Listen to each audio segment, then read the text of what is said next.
Bago pa man nagpalit ang taon, ang showbiz industry nagulantang sa humabol pang plot twist ng 2025. Ang aktres na si Carla Abellana muling ikinasal sa kanya raw first and last love.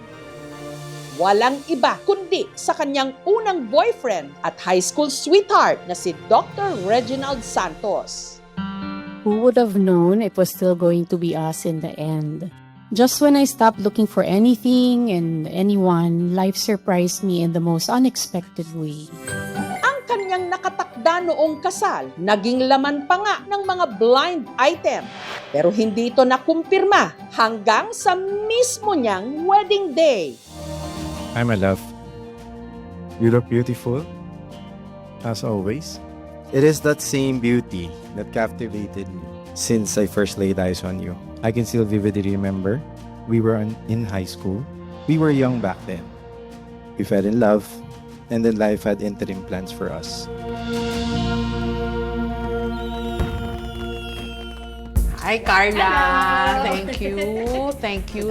At sa linggong ito, si Mrs. Carla Abellana Santos nagpaunlak sa KMJS ng interview. Carla Abellana, KMJS. Yes! Lagi ko po sinasabi yun, KMJS na yan. Congratulations, Thank Carla. you. Thank you Kamusta very ba much ang po. bagong kasal?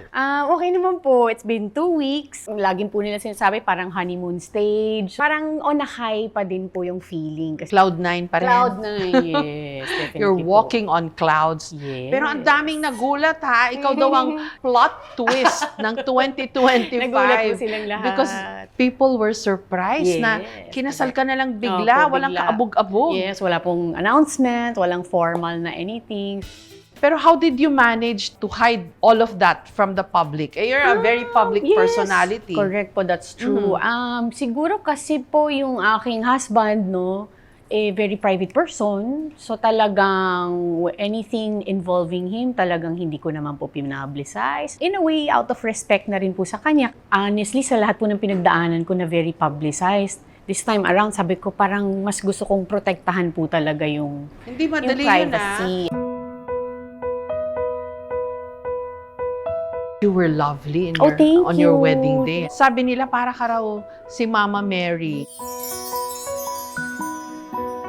Nakakatuwa kasi, I mean, Mama Mary is beautiful. Hindi naman po yun yung look na gusto naming ma-achieve, pero yun po yung, I guess, pinaka-common na napansin po ng tao. So, ano po yun? Flattering po siya. Tell us about your love story. Kwento mo Okay. naman. Yes. Parang first love mo siya. Yes, first love ko po siya. First boyfriend ko po. I was in first year high school. Siya po fourth year high school. So higher batch po siya. We went to the same high school. So first love, first boyfriend. Maganda po doon yung aming relationship back then. Nagtagal po ng more or less 2 years.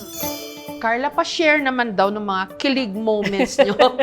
Kilig moments po from high Doc school. Reg, nung high school Opo. pa kayo. Yung unang-una po naming parang lumabas dahil fourth year high school po siya, meron po silang grad ball. In-invite niya po ako doon to be his date. So naka-gown po kami, sa hotel po yung grad ball. So na-remember ko, nasiraan pa po yung kanyang kotse, sa EDSA, nung papunta na po kami. Yung mga typical high school, mga puppy love na bigay ng chocolate. Tapos, hindi po naging bad yung breakup. Kasi yung aming breakup noon, dahil nag-med school po siya, so he chose his studies po. So, syempre ako, very young po, high school, nasaktan po ako doon. But syempre, naintindihan ko po yun. Maayos po kaming naghiwalay back then. Hindi naman po kami nag-stay as friends. Hindi naman po kami nagparang communicate na after. So, we went our separate ways po, kanya-kanyang career, kanya-kanyang buhay. So, nung about 2 years ago lang po na nag-reconnect po kami. So, How? na-realize ko po na I still had his number. So, it was about mga Christmas po yun ng 2023 po yata, o 2022. Na bumati lang po siya ng Merry Christmas. Sa social media pa po yun. So, Merry Christmas naman din po ako back. And then, after siguro mga a month and a half po na mas naging madalas na po yung pag-message namin on social media. Anong nakita mo sa kanya? Para nagtiwala ka ulit at maniwala ka ulit. Miss Jessica, nung nagkita ulit po kami, after several months po of talking on social media, para po walang nagbago. Yung feeling po is parang we're back in high school. Hindi po siya nagbago. Ganun pa rin po itsura, ganun pa rin po magsalita. Pati yung character niya, same pa din po. Medyo nanibago lang po ako kasi ang formal po niya bilang doktor. Pero it's as if no time passed. You were as I remembered. Kind, loving, selfless, God-fearing. We reconnected at the perfect time. We are now the best versions of ourselves. Sa muling pag-cruise ng kanilang landas, mas nakilala raw ni na Carla at Doc Reg ang isa't isa. Ang dami ko pong natutunan about yung mga pinagdaanan po niya. Of course, sa work niya, his career as a doctor, pati na rin po yung past relationships niya. So, naging parang similar po kami ng mga pinagdaanan sa in terms of yung kanyang mga relationships na hindi rin po ganun naging maganda. Parallel lives. Parang parallel lives po, parang very similar. Kinaibahan lang po sa akin, nauwi po sa kasal yun, yung kanya po hanggang engagement po. So sa kanila, they called off their engagement. Both ended abruptly. Pareho po kami na hindi talaga ever na-imagine or in-expect na possible pa rin po pala yun na ito nga po, kami pa rin po ang nagkatuluyan in the end. May times na even after the wedding, nakatulala na lang po kami, tapos sasabihin namin, akalain mo yung tayo pa din pala, yung who would have known. May ganun kayong pa rin pong moments. moments na paano nangyari kaya yun. So, ang galing po how it was all orchestrated, nang hindi po namin pinilit or pinlano, na everything just fell into place, na yun nga po talagang after over 20 plus years, kami pa rin po pala yung meant for each other at nagkatuluyan. I once read that a great love story is when two people let go of one another, only to eventually find their way back to each other. Everything is more enjoyable now. From our simple TV nights to traveling the world with you, life is beautiful because you are in it. Ano kaya yun? Fate? Faith, Tadhana? yes, definitely po. Kumbaga, it's a type of love story na hindi po pinipilit. Parang si God lang po yung nakapag-orchestrate niya, nakapag-plano po ng lahat. Yung timing, tama. Yung tao, tama. Siya lang po talaga yung makakabuo ng ganong kwento. Nung nag-reconnect kayo, how did you discuss itong inyong mga, lalo na yung nangyari sa'yo? Yes. How did you discuss it with him? May I ask if okay lang? Opo, okay lang po. It took some time bago po ako nakapag-open up sa kanya kung ano pong nangyari. Kasi coming from, a very difficult experience po sa previous relationship ko, guarded na po ako Nag-build ako ng walls po talaga na hindi na po ako trusting, medyo doubtful na po ako sa mga tao kung ano man ang intention nila or what. It took a few months bago po ako talaga nakapag-open up, bago po ako naging comfortable. This is what I went through. So, ano po siya, listener po siya, hindi siya yung matanong. He allows you lang po to just open up. This is the guy who made you trust again? Again, yes. Trust again and believe na, it's okay to love again, na pwede namang buksan mo ulit yung sarili mo, yung puso mo. Aminin ko po, daming nag-change. Pagdating po, yung mga perspective ko po, especially with marriage. Yun Correct. po yung medyo, nag-iba po yung aking pananaw or paningin pagdating sa marriage. So I really honestly don't see myself po getting married again. Pero you told Boy Abunda na after your divorce, you don't see yourself getting married again. At nagbago yung pananaw mo sa marriage. Nagbago po yun. Maraming factors involved like time, syempre healing, part of healing na rin po yun. But with Reg, definitely, nakatulong po yun na talagang, okay, so pwede mong bigyan yung sarili mo ng second chance. You can love again, you can open your heart again, and even consider getting married po again.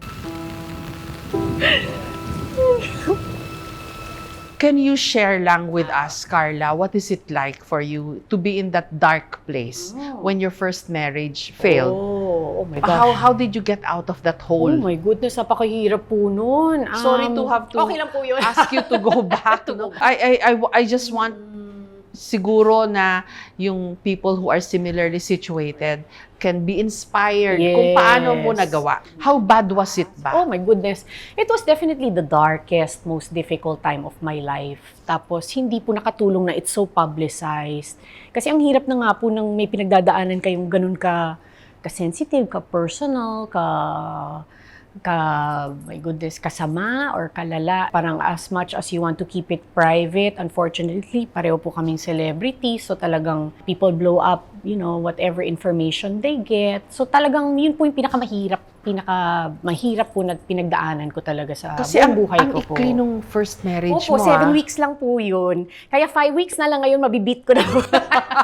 Nakaka 2 weeks na po kami. 5 weeks na lang nabit ko na po yung record. Mabuti na pagtatawanan mo na Mabuti lang. na lang po na pagtatawanan ko na po siya ngayon. Of course, pag binabalikan, painful pa rin naman po siya, but at least I'm able to more comfortably talk about it. So ano pala yung biggest lesson, Carla? Oh my goodness. In life. You had a long dating history, and then maayos naman lahat, and then correct. biglang nag-crumble na lang ng ganun-ganun. What's the biggest lesson that you can share? Siguro po is, of course, there's no problem in loving another person, trusting another person, pero forgiveness, of course, part po yan. Pero I guess, isa sa lessons po is, pag may mga red flags po talaga, huwag isasantabi. Of course, wala namang pong tao na perfect.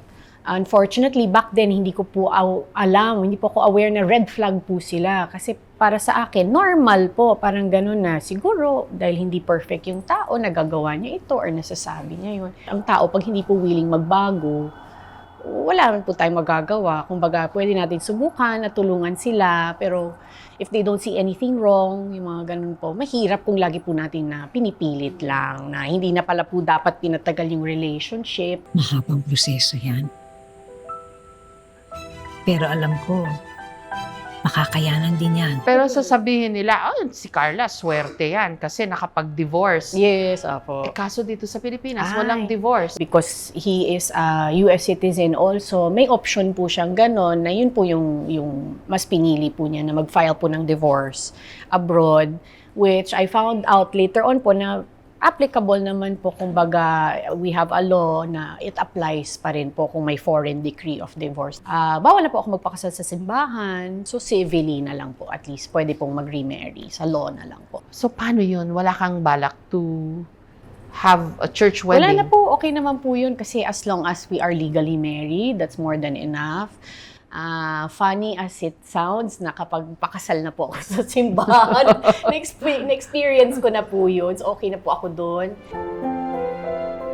It was still very solemn yung wedding po. Yung nagkasal po sa amin ay local government. Thankfully, pumayag naman po siya na mag-incorporate pa rin po ng yung mga symbolic parts katulad ng unity candle, cord, veil, mga ganun. So, kahit civil ceremony po siya, in a way, kahit papano medyo may influence pa rin po ng Catholic faith. Hindi naman nabawasan yung romantic angle. Ay, hindi Or po. romance Wala nga points. po. Hindi po, not at all, because it was set in a beautiful garden. Parang simbahan po din po talaga, nasa altar po kayo. So kahit hindi po siya physically sa loob ng simbahan, meaningful pa rin po yung ceremony. Tsaka sa trabaho ko po, ilang beses na po ako kinasal sa simbahan. Iba-ibang role, iba-ibang drama. Iba pa rin po yung actual talaga kasi of course, alam niyo po and completely aware kayo na, ay, ito, totoo na ito. Hindi na kayo artista, walang cameras, hindi ito take. And iba po yung experience nung kasal ko ngayon na talagang back then, I thought that was the one already. Wala naman po nag-iisip, pang ilang kasal ko kaya ito. Wala naman po nag-iisip ng ganun. Pero iba po yung saya talaga ng, alam niyo, oh my gosh, this is the real deal. I can never imagine my life or what life would be had we never met again. I love you with everything I am. Did you go through a phase na, Lord, naman, dito mo rin naman pala ako dadalhin. Sayang naman po lahat ng pinagdaanan. Sana hindi mo na lang ako, Opo. sana hindi na lang ako nadapa. May mga ganyan ba? Yes, definitely meron pong ganun. But of course, looking back, kumbaga yung faith ko kay Lord na parang, okay, kinailangan ko po talaga lahat pagdaanan yun. So lahat yon nangyari at kinailangan po namin pagdaanan on our own separately para makaabot po kami dito. So part po yun ng divine plan ni Lord. Thank you, Lord, most importantly for now giving me the clearest answer to all my painful whys. As a wife with a ring on my finger and a heart full of gratitude. I was lost trying to find my way home, trying to find peace. But ultimately, every single step was worth it. I'm home at last. Naging usap-usapan din nitong nakaraang taon ang pag-amin ni Carla na sumailalim siya sa egg freezing procedure taong 2024. Ang egg freezing, medical procedure kung saan kinukuha ang itlog o egg mula sa ovaryo ng babae at iniimbak sa napakalamig na temperatura para magamit sa pagbubuntis sa hinaharap. Sorry ha, kasi it's a very Filipino, tactless thing to ask about. But I heard that you had your eggs frozen. Oh, yes. Yes po, I did po last year. Of course, that time, di pa naman po ako ikakasal pa. I wasn't engaged yet. I went to a very reputable clinic naman po who offers yung ganyang egg retrieval and freezing. So, hindi po ganun kaganda yung nakuhang eggs from me, na egg cells po. So, looking forward po ako na mag-try po ulit, na magpa-harvest po ulit ng egg. So, it really depends on how your body responds po. Why did you decide on that? Kasi I'm getting older na po. Malapit na po ako mag-40. So, of course, pangarap ko po magkaroon ng sarili kong mga anak. So, gusto ko lang po na habang kaya pa po, magawa ko na po siya para kung gusto ko na po or ready na po akong magkaroon ng baby, meron po akong ganung option na possible po na magkaroon pa rin po ng baby kahit later on na lang po in life. Bakit parang kabaong? Nakakatakot naman. So, ito na, yung cake na. Yes, the Oo. cake, the viral. Ano ba nangyari doon, Carla? Kasi we really didn't want a conventional ilang tiers po no, o layers ng cake. Gusto namin yung edible po talaga makakain ng lahat ng bisita. Naisip po namin na, maganda po yung nakikita namin na nauuso po ngayon abroad na isang flat lang po siyang pahaba na cake. Simple lang. Hindi po lahat na-appreciate yun. Kabao nga daw for coffin cake because of the flowers or yung icing sa gilid na hindi naman din po namin nakita. Siguro ngayon kung ipo-point out po siya, you cannot unsee. At the end of the day, happy kami. Na-enjoy ng mga bisita po yung cake. So wala po sa amin yung mga bashing-bashing. At nakain po namin siya, masarap siya. Yun ang pinaka-importante doon. Masarap yung cake. Cake. So, let them have their cake and eat it Yes, too. let them have their own cake and eat it. Yes. At akalain nyo ho, meron palang trend na ganito ngayon. Tawag achievement cake. Itutusok mo dyan yung iyong mga things that you should be grateful for. So I'll go first daw. I'm happy and thankful that I survived 2025. Diba? Ang challenging ng taon Ang na to. challenging po ng Diba? 2025. Ayan. So tutusok ko na siya ngayon dyan. Okay. Okay, ako naman po. I'm thankful na bayaran ko na po in full yung aking home loan itong 2025. Pangalawa, I am thankful that I'm okay, pati ang family ko at syempre, ang KMJS staff. Okay. Okay, we're okay. Ayan. I'm happy na healthy po at masaya yung aking family. So, happy and healthy family. Yan. Tapos eto, nako, sakay ka dito. Okay. Kasi ang tawag sa'yo, call out queen. Oh. I am thankful na gising na ang taong bayan laban sa mga kurakot. Yes. Pasok, Carla? Pasok po. Thankful din po ako dyan.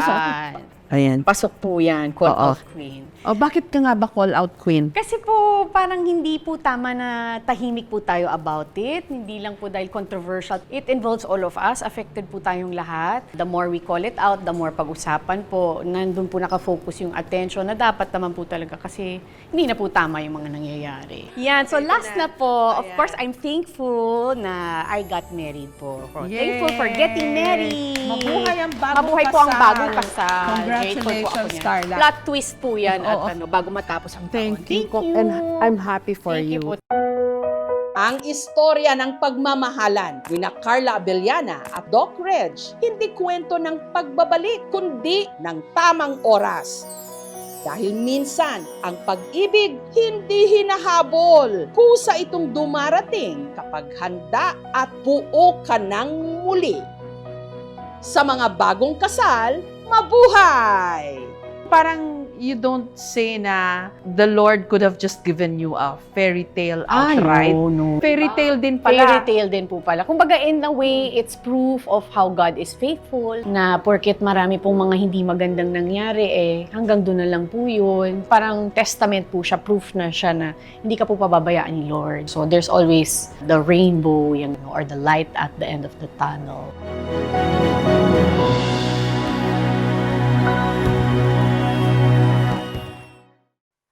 Thank you for watching, mga kapuso. Kung nagustuhan niyo po ang videong ito, subscribe na sa GMA Public Affairs YouTube channel. And don't forget to hit the bell button for our latest updates.